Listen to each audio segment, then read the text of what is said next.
말씀으로 제목은 부활과 생명 그리고 제자들, 부활과 생명 그리고 제자들 3주를 두고 우리가 11장을 보게 될 텐데요. 부활과 생명 그리고 something으로 3주 동안 나가도록 하겠습니다.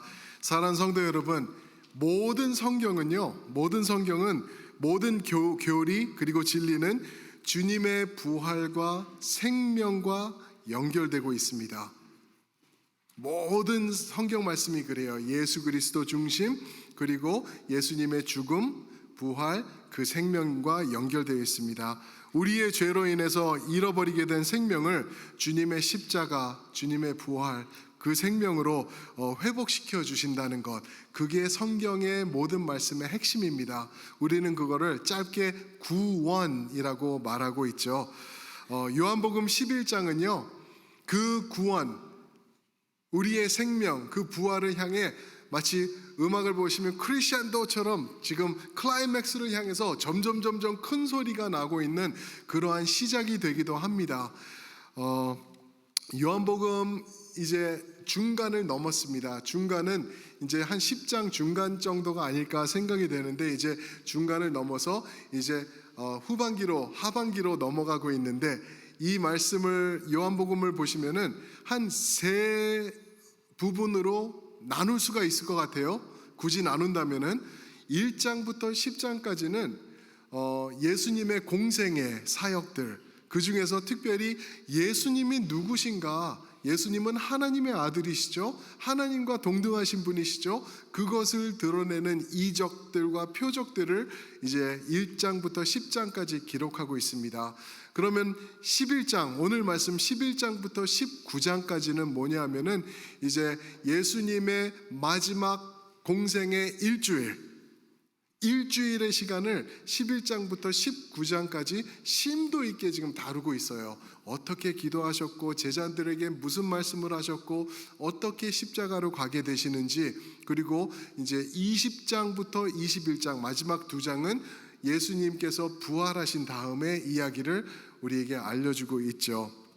그래서 이 오늘 말씀을 보시면은 11장이 굉장히 길어요. 그 긴 이유는 그만큼 중요하다는 거예요.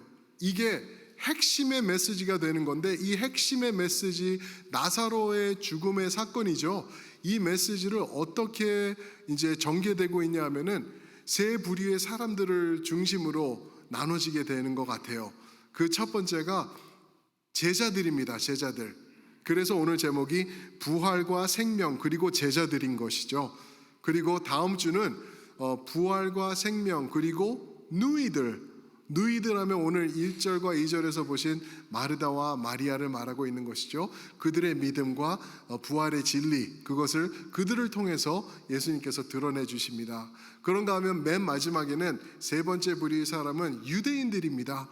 유대인들을 통해서 또 전개되는 그 진리가, 또 기가 막힌 진리들이 또 거기 있는데, 그것을 우리가 3주간 나누게 됩니다. 그럼 오늘 제자들에게 하나님께서 하시는 말씀은 무엇이고, 제자들이 이것을 꼭 붙잡기로 원하시는 것들이 무엇인지 우리가 동일하게 그것들 붙잡아야 되는 내용이에요. 그것을 볼 텐데, 첫 번째가 뭐냐면은요 바로 하나님의 영광입니다. 하나님의 영광, the glory of God. 이게 1절부터 10절까지 보시면은 이제 나온다고 볼 수가 있는데, 여러분 지난 10장이 어떻게 마무리되었는지 기억하시나요? 10장에서 예수님을 죽이려고 해요. 끝에 이게 벌써 요한복음에 몇 번째 나오는 예수님을 향한 공격이라고요? 네 번째입니다. 네 번째 예수님을 죽이려고 합니다. 그래서 예수님께서 여기까지 하면서 이제 더 이상 유대인들에게 전도하려고, 진리를 선포하시려고 하시지 않고 예수님은 이제 이방 땅을 향하여서 건너가세요. 요단강을 건너면은 이방 땅이거든요. 요단강을 건너서 이방 땅, 세례 요한이 세례 주던 땅, 그 지역, 세례 요한이 세례 주던 곳이 1장 28절에 나오는데 재밌죠? 거기 이름도 베다니예요. 베다니. 그런데 오늘 나사로가 이야기가 전개되는 것도 베다니. 그러니까 요한강을 중심으로 이방 땅에 베다니가 있었고 예루살렘 유대 쪽에도 베다니가 있었던 거예요. 그러니까 예수님이 거기를 지금 왔다 갔다 하시는 그러한 내용을 볼 수가 있는 것이죠. 자, 그러면 시간적으로는 어떻게 되나? 시간적으로는 이제 이제 10장이 끝나고 11장이 시작되는 사이에 4개월 정도의 시간이 들어갑니다. 예수님께서 이방 땅 건너가셔서 4개월 정도 거기서 복음을 선포하신 거예요. 그래서 10장 42절에 보시면은 많은 사람들이 거기서는 믿었다 그래요. 많은 사람들이 믿은 거예요. 유대 땅에서는 죽이려고 했는데 그쪽에서는 믿었어요. 그리고 이제 예수님이 십자가에 달리시기 일주일 전에 이제 유대 땅으로 돌아오시게 되는 거예요. 왜요? 여기 돌아오신 이유는 무엇이죠? 나사로가 아픈 거예요. 나사로가 사랑하는 나사로라고 3절과 5절에서 말하죠. 사랑하는 나사로가 힘들어진 거예요. 근데 여기서 아프다는 것은 아프면은 그냥 콧물 감기 걸렸나? 혹시 무좀인가? 이 정도가 아닌 거예요. 여기서 아프다라고 한 거는 죽을 병에 걸렸다는 것을 말하고 있어요. 그래서 그 죽을 병에 걸린 나사로를 찾아서 이제 예수님이 목숨을 거시고 건너오시는 거죠. 그런데 그게 목적이 다가 아니라는 거예요. 그게 목적이 아니라 오히려 더 큰 목적이 있는데 그게 무엇인가? 2절 말씀 보시면은 거기서 우리에게 힌트를 이렇게 던져주고 있습니다. 2절 보시면은 우리 한 목소리 한번 읽어볼까요? 시작. 이 마리아는 향유를 주께 붓고 머리털로 주의 발을 닦던 자요 병든 나사로는 그의 오라버니더라. 아멘. 좀 이상하죠? 여러분 성경을 좀 유심히 관찰하시는 분들은 이 사건이 요한복음 12장에서 드러나는 것을 보실 거예요. 마리아가 자기의 향유를 붓고 머리털로 예수님의 발을 씻기신 것, 이거는 12장에 나옵니다. 근데 우리가 알아야 될 게 뭐냐면 요한복음은 시간적으로 chronologically 이렇게 오더를 해놓은 게 아니에요. 사건 중심으로 해놓은 거예요. 사건 중심으로 거기에 딱 맞는 사건을 먼저 얘기하고 그럴 수가 있죠. 그래서 나사로 얘기를 하는데 재미있게도 이 말씀을 여기서 넣고 있어요. 마리아가 향유를 부어서 예수님의 발을 닦았다. 왜 이 말을 넣냐? 그 이유가 뭔지 아세요, 여러분? 마리아가 예수님의 발을 닦은 사건과 나사로의 부활 사건, 죽은 나사로를 살리는 사건을 지금 연결시키고 있는 거예요. 어떻게 연결되냐? 여러분 기억하세요? 마리아가 예수님의 발을 닦은 그 향유 사건의 목적이 뭐라고 예수님이 말씀하시죠? 12장 7절에 보면은 이는 나의 장례를 준비하는 것이다. 기억나시죠? 그죠? 나의 제사, 내가 죽은 후에 나의 장례를 준비하는 것이다 라고 말씀하세요. 그 무슨 말이죠? 예수님의 장례, 예수님이 죽으실 것과 나사로의 죽음과 부활, 이것을 지금 연결시켜주고 있는 거예요. 이거를 잊지 말고 그냥 따로 일어나는 사건, 나사로가 어쩌다 보니까 죽게 되는데 예수님이 살리시더라, 그거로 땡, 그게 아니라 예수님의 지금 일주일 후에 다가올 당신의 십자가의 죽음과 지금 연결시켜주는 것을 2절에서 우리에게 말해주고 있는 것이죠. 그런데 제자들이 궁금했던 게 하나가 있어요. 아마 우리 성도님들도 많이들 궁금하실 거예요. 6절에 보시면은 지금 나사로가 아픕니다 하고 사람을 보낸 거예요. 굉장히 시급한 거예요. 그러면서도 보면 마르다와 마리아가 예수님 빨리 오세요 라고 얘기를 안 해요. 왜요? 위험한 거 알기 때문에, 예수님이 오시면 죽으실 수 있기 때문에 그 얘기 안 합니다. 그런데 6절에 보면은 뭐라 그러죠? 왜 이틀을 더 유하시고 나사로에게 가셨나? 그것을 질문할 거라는 거죠. 왜 이틀 더 유하셨을까? 여러분들 그거 생각해 보셨어요? 왜 예수님이 이틀 더 거기 계셨을까? 어떤 사람들은 그래요. 예수님이 이틀 더 유하신 이유는 나사로가 죽기를 기다리신 거다. 그럴까요, 여러분? 우리 예수님이 그렇게 차갑고 냉정하신 분일까요? 그거 아니에요. 오히려 11장 39절에 보시면은 나사로가 죽은 지 사흘이 되었다 그래요. 나흘이 되었다. 하루 이틀 사흘 나흘. 나흘, 4일이 지난 거예요. 무슨 말이냐면은 지금 메신저가 이제 예수님을 찾아오죠. 예수님을 찾아와서 나사로가 너무 아픕니다, 예수님라고 했을 때 나사로는 이미 죽은 거예요. 하루, 이틀, 사흘, 그리고 나흘에 걸려서 예수님이 돌아오시는 거예요. 그러니까 예수님이 나사로가 죽기를 이틀 더 기다리신 게 아니라 무슨 특별한 의미가 있는 것이죠. 사랑하는 성도 여러분, 여기서 제가 드리고 싶은 말씀이 하나 있어요. 뭐냐면은 우리는 하나님이 우리를 사랑하시면은 우리 방법대로, 우리의 시간에 맞춰서, 우리의 방식대로 맞춰줄 것이다. 내가 이렇게 기도하면 이렇게 응답하시고 저렇게 기도하면 저렇게 응답하실 거다라는 생각이 있다라는 거죠. 그런데 여러분, 하나님 그렇게 안 하실 거예요. 많은 경우가 여러분들과 저의 생각을 뛰어넘으시는 하나님이신 것을 우리가 경험하시게 될 거라는 거죠. 왜 그런지 아세요? 하나님이시기 때문에. 그냥 내 뜻대로 나와 움직이면 내가 하나님 하지, 그게 더 속 편하지. 근데 하나님은 내가 상상하는 것보다, 내가 생각하는 것보다 더 크게 역사하실 분이시기 때문에 내가 원하는 방식대로 안 하실 거예요. 그럴 때 많은 성도들이 어떻게 하냐면은 삐져요. 이게 뭐야, 하나님, 나 안 믿어, 교회 안 가, 그리고 등을 돌리기도 합니다.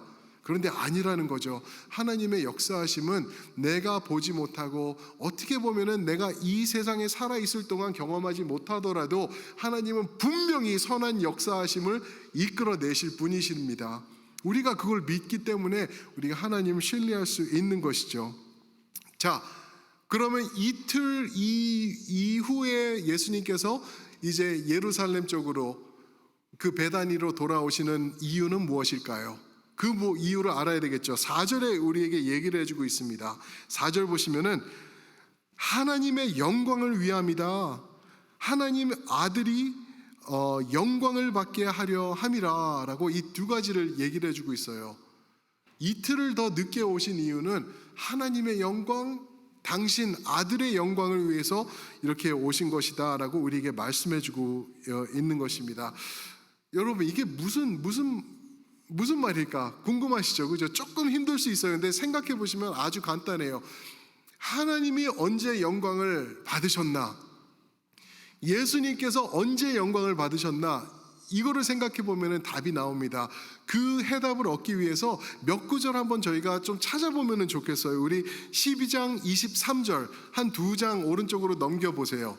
12장 23절 보시면은 하나님의 영광에 대해서, 아들의 영광에 대해서 말씀하시죠. 12장 23절 함께 한번 읽겠습니다. 시작. 예수께서 대답하여 이르시되 인자가 영광을 얻을 때가 왔도다. 영광을 얻을 때가 왔다 그러시죠. 24절은 뭐라 그러는지 아시죠? 한 알에 무엇이? 밀알이 땅에 떨어져서 죽어야지만 된대요. 그거를 지금 말씀하고 계세요. 영광 받을 때가 오셨는데 죽음과 연결하고 계시는 게 보이시죠? 그죠? 그런가 하면은 또 한 구절 더 보시면은 13장에 가시면은 가룟 유다가 예수님을 배반하기 위해서 제자들하고 같이 있다가 일어나서 나갑니다. 예수님을 팔기 위해서 나가요. 그러면서 13장 31절 한번 저희가 읽겠습니다. 거기서 예수님이 뭐라고 하시나 한번 보세요. 시작. 그가 나간 후 예수께서 이르시되 지금 인자가 영광을 받았고 하나님도 인자로 말미암아 영광을 받으셨도다. 아멘. 보이시나요? 지금 가룟 유다가 예수님을 넘기기 위해서 박차고 나갔어요. 이제 예수님은 이제 팔러 나간 거죠. 그랬을 때 예수님께서 지금이다, 영광 받을 때가 왔다, 하나님도 영광 받으실 것이다 라고 말씀하고 계십니다. 그러면서 이제 주님이 잡히시던 그 순간 전에 예수님께서 제자들과 대화를 하시면서 가르치시면서 기도를 하시는 말씀이 17장 1절에 나옵니다. 17장 1절 마지막으로 한 번 더 보실까요? 17장 1절 보시면은 우리 한 목소리 한번 읽어보겠습니다. 17장 1절입니다. 시작. 아버지여 때가 이르렀사오니 죄송합니다. 다시 읽겠습니다. 시작. 예수께서 이 말씀을 하시고 눈을 들어 하늘을 우러러 이르시되 아버지여 때가 이르렀사오니 이들을 영화롭게 하사 아들로 아버지를 영화롭게 하옵소서. 아멘. 보셨나요? 때가 됐다는 거예요. 이제 영화롭게 하세요. 하나님 또 아들을 통해서 영광 받으세요 라고 주님께서 말씀하고 있는 것입니다. 12장 23절, 13장 31절, 17장 1절 요 구절들을 종합해서 보면은 언제 하나님 그리고 아들 예수님이 영광 받으시는 것 같아요? 예수님의 무엇이요? 죽음이에요. 예수님의 죽음입니다. 예수님의 십자가라니까요. 십자가를 통해서 하나님께서 영광 받으시는 거예요. 이게 말이 돼? 여러분, 십자가 영광과 연결이 가능한가요? 우리는 십자가 생각하면은 험한 십자가, 비참한 십자가, 무서운 십자가로 생각하는데 하나님에게 또는 아들에게 있어서는 영광스러운 자리였다라는 것을 우리에게 말씀해주고 있는 것이에요. 왜 그런가? 우리가 아주 신학적으로 들어가면은 너무나 많은 내용들이 있지만 이게 결국에는 이겁니다. 하나님께서 창세 전부터 준비해 놓으신 구속사, 구원의 계획, 그 redemptive history가 완벽하게 되고 이루어지는 것이 그 십자가였기 때문에 그래요. 하나님께서 내가 사랑하는 사람들, 내가 그토록 원하는 사람들을 위하여서 이런 길을 만들어 놔야지, 준비해야지, 때가 될 때 이렇게 이루어야지 하시는 그 이루어지심이 이루어진 것이 어디이기 때문에? 십자가이기 때문에 그런 거예요. 그래서 하나님은 모든 영광, 또 하나님이 기뻐하시는 것이기 때문에 아들이신 예수님 또한 영광 받으시는 거라는 것을 우리에게 말씀해 주고 있는 거예요. 쉽지 않아요. 그래서 이 4절 말씀, 오늘 11장 4절 말씀 보시면은 영광 받으시기 위해서 이것 통해서 예수님께서 좀 우쭐해지실려나 보다라고 이해하는 거는 잘못된 거예요. 11장 4절 나사로의 죽음을 언급하는 이유는 하나님께서 영광 받으실 십자가가 다가오고 있기 때문이다라는 것을 우리에게 말해주고 있는 것입니다. 우리는 어떻게 생각하는지 아세요, 여러분? 우리 많은 성도들이, 저를 비롯해서도 우리가 성공하면은 하나님께서 영광 받을 것이고, 우리가 잘 나가면은 하나님께서 영광 받으시고, 삐까번쩍하면은 하나님이 너는 참 영광의 도구다 막 우리 칭찬해 주실 것 같고, 그래서 우리가 하나님에게 이상한 모습으로, 비겁한 모습으로 기도하는 내용이 뭔지 아시죠? 하나님 요거 되게 해주셔서 우리 아들 대학교 잘 가고 우리 아들이 최고 연봉을 받는 자리로 들어가게 하소서. 이것을 통해서 주님 영광 받으시옵소서. 할렐루야. 그런 기도 하시잖아요. 그렇지 않나요? 그거 우리가 하나님 앞에서 우리가 사기치는 것 같은 거예요. 그거 올바른 거 아니에요. 하나님, 내 아들이 잘 되고 내 비즈니스가 잘 되고 우리 가정이 이렇게 역사하고 남들이 다 부러워할 때 우리가 주님의 영광입니다 라고 외치겠습니다. 그거는 세상의 가치예요. 세상이 원하는 거예요. 십자가가 그거 아니라는 거예요. 험한 십자가, 고난의 십자가, 그 무시무시한 십자가, 거기서 주님께서 영광 받으셨다는 거예요. 이거를 어떻게 우리 삶에 적용할 수 있냐? 여러분, 혹시 여러분 삶에 고난이 있고 힘드시고 아프신가요? 내가 혼자 버티기 힘든 그런 상황을 겪고 계시죠? 아마 그러신 분들이 대다수일 거예요. 그러면은 아프셔도 괜찮아요. 하나님 앞에 매달리시는 거예요. 하나님 앞에 매달리면서 하나님, 나 진짜 모르겠어요. 내가 왜 이렇게 아파야 되고 왜 이 상황이 풀리지 않아야 되고 이런 거 모르겠는데, 하나님, 한 가지 확실한 거는 하나님 영광 받으실 줄 믿습니다. 그렇게 외치는 거예요. 그게 성도의 모습이라니까요. 그게 십자가를 붙잡고 있는 성도들의 모습이에요.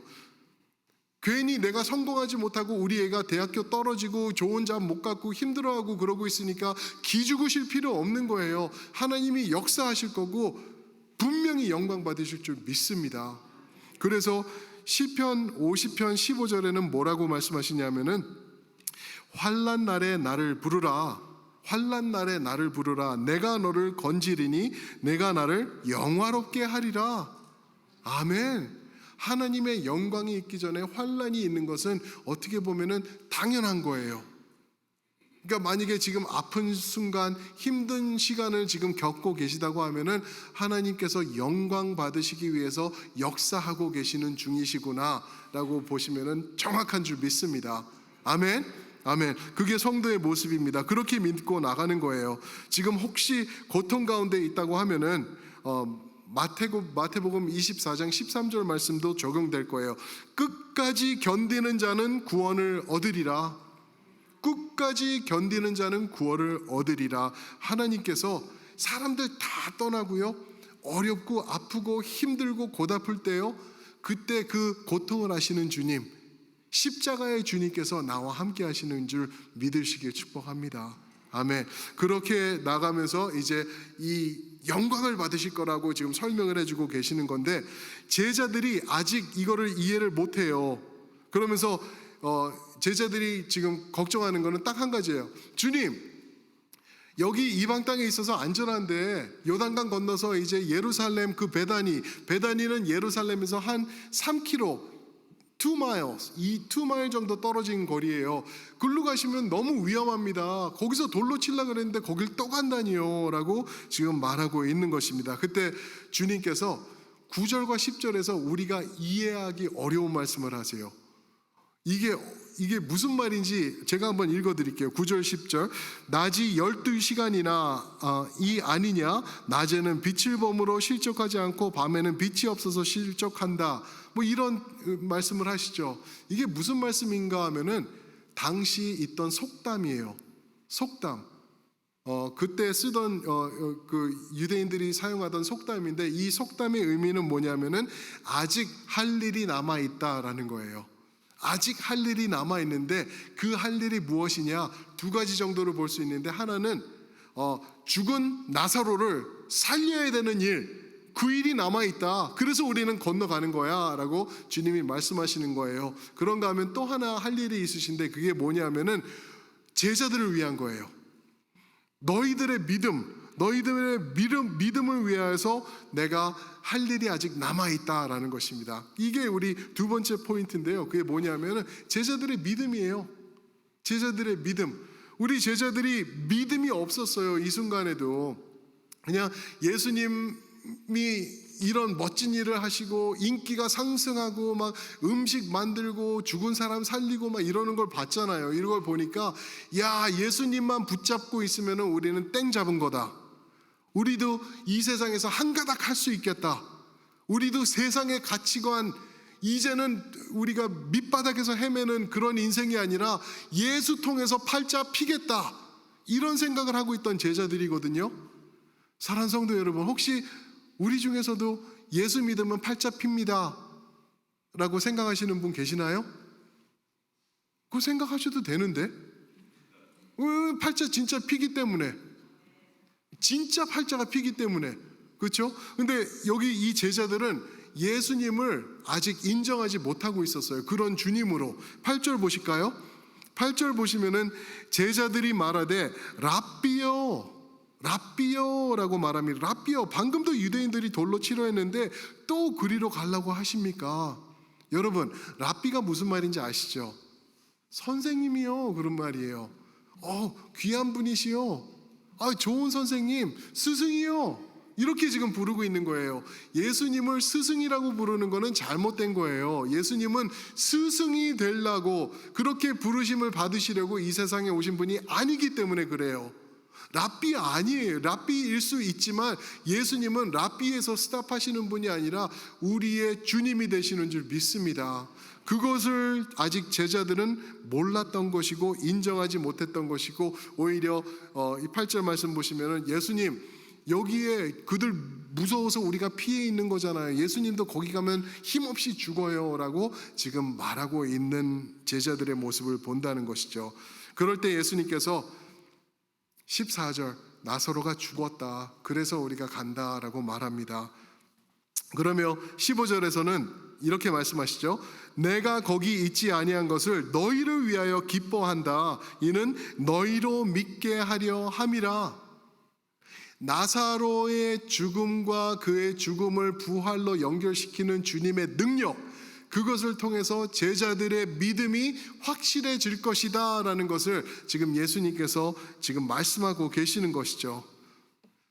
이거는 다음 주에도 우리가 나눌 거니까 이만큼 하고 16절 보시면은 여기에다 이제 도마가 대답을 하죠. 우리도 주님과 함께 같이 죽으러 가자. 여러분, 멋있는 얘기 같죠? 그죠? 우리 신앙생활 하면서 멋있는 말씀하시는 분들이 계세요. 그런데 많은 경우 멋있는 얘기가 믿음과 무관한 얘기가 들릴 때가 많이 또 있어요. 지금 도마, 디드모라는 이 도마, 쌍둥이라는 뜻이거든요, 이름이. 도마가 말하는 우리도 주님과 함께 죽으러 가자, 이거는요 그냥 객기 부리는 거예요. 그냥 그래 주님이 가신대? 우리도 가서 죽지, 뭐 한 번 죽지 두 번 죽어, 뭐 이런 느낌. 우리도 죽으러 가자 그러고 있는 거예요. 근데 이게 믿음으로 비롯된 선포가 아니라는 것이 확실해요. 왜 그러냐면은 주님께서 고쳐 나가세요. 이들의 믿음을 도우시기 위해서 지금 하신다 그러셨잖아요. 15절. 결국에는 어떤 고백을 도마가 하는지 여러분 아시죠? 도마가 20장 28절에 보시면은 도마가 대답하여 이르되 나의 주님이시요 나의 하나님이시니이다. 아멘. 나의 주님이시요 나의 하나님이시이다. 이게 언제 나온 고백이라고요? 예수님께서 부활하신 다음에. 무슨 말이죠? 우리의 믿음은 예수님의 십자가와 예수님의 부활이 없으면 죽은 믿음이라는 거예요. 그냥 객기 부리는 고백밖에 안 된다는 거예요. 근데 예수님을 믿는 사람들은 주여, 주님은 나의 주가 되시고 나의 하나님이십니다 라고 고백하는 거예요. 그럴 때 우리가 예수님의 참 제자가 된다라는 것을 말씀해 주고 계시는 것입니다. 사랑하는 성도 여러분, 이 질문으로 마칠게요. 여러분들은 오늘 어떠한 고백을 예수님을 향해 하고 계시나요? 예수님이 누구세요? 여러분들은 예수님을 어떻게 부르시고 계시나요? 그냥 랍비, 좋은 선생님. 그냥 뭐 믿어서 손해보지 않으니까 믿는 분. 혹시 그 정도? 내 배우자가 20년 전부터 다니기 시작해서 나 안 가면은 바가지 긁으니까 내가 만나는 분? 이렇게 하면은 이거 아니라는 거예요. 여러분, 거기에는 나의 부활과 생명이 있을 수가 없다라는 거예요. 도마와 같은 고백을 하시길 축복합니다. 주여, 주님은요 나의 주님이십니다. 주님이 뭔지 아시죠? 주님은 나의 주인이라는 거예요. 그 말씀은 나의 삶, 나의 생각, 나의 모습, 나의 행동, 나의 언어, 나의 모든 것을 그분에게 맡긴다는 거예요.